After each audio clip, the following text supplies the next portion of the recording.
How many of you clean pots at home? Okay, thank you. Oh, many men are raising their hands as well. Amazing. Thank you, thank you. It's lovely to see men are also helping at home cleaning pots. You know, when you have a sink and you have one pot in the sink and you're trying to clean it, there's not much sound. But when you have more than one pot, two pots, if there's three, God, the more the number of pots, the greater the sound in there, isn't it? So it's amazing. We need relationships to be happy, but every guy is like a pot. And if there's two pots living in a house, raise your hands if you've ever experienced some sound in the house because of conflicting pots. Please. Thank you. Thank you very much. Raise your hands if this, to add to the two pots, there's two more pots called kids. And then you have two more of those pots who grow up as teenagers, then the sound increases even more. Raise your hands if you have experience of that. Phew. Oh my God. What do you do? It's relationships that bring you joy, and the same relationships that you're constantly fighting with. One husband and wife, my God, they had such a fight. They had such a fight. And the lady called her mother, Mom, I can't stay with this guy, Mom. It's too much. I'm not going to stay with this guy. Mama, I'm coming back home for 3 weeks, Mama. I'm coming back. The mother said, darling, you don't come back. He must get the reaction to what he has done. I'll come to your home for 3 months. You relax there. You just take it easy, you know. I'll come to your home for 3 months. We will make sure he gets every bit of what you give it to him.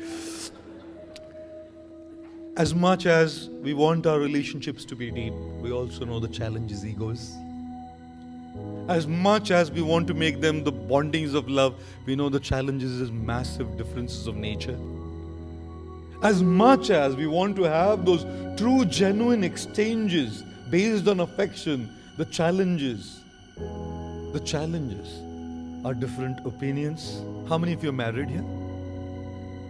Almost all. Wow, that's good. How many of you got a partner of your choice?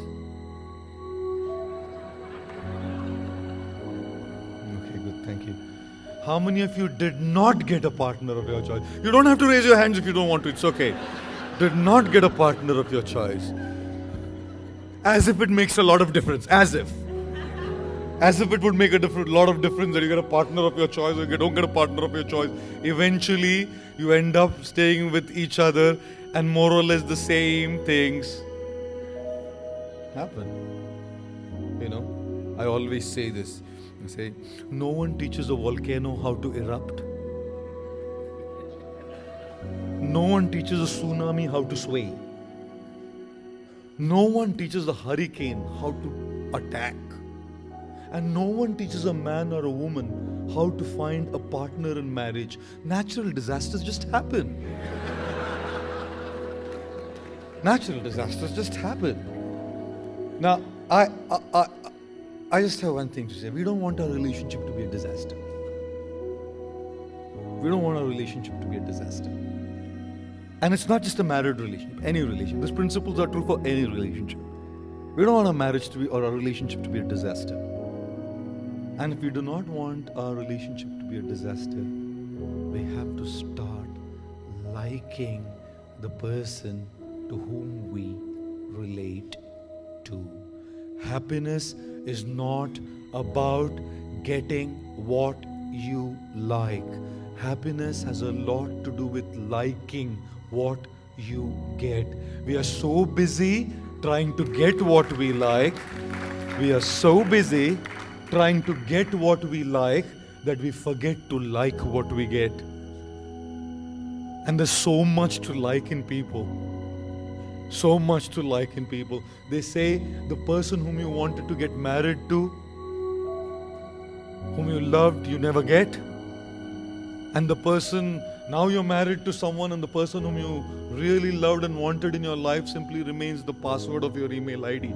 You know, they just look at it and say, haha, once upon a time, there was a time when we used to love this person.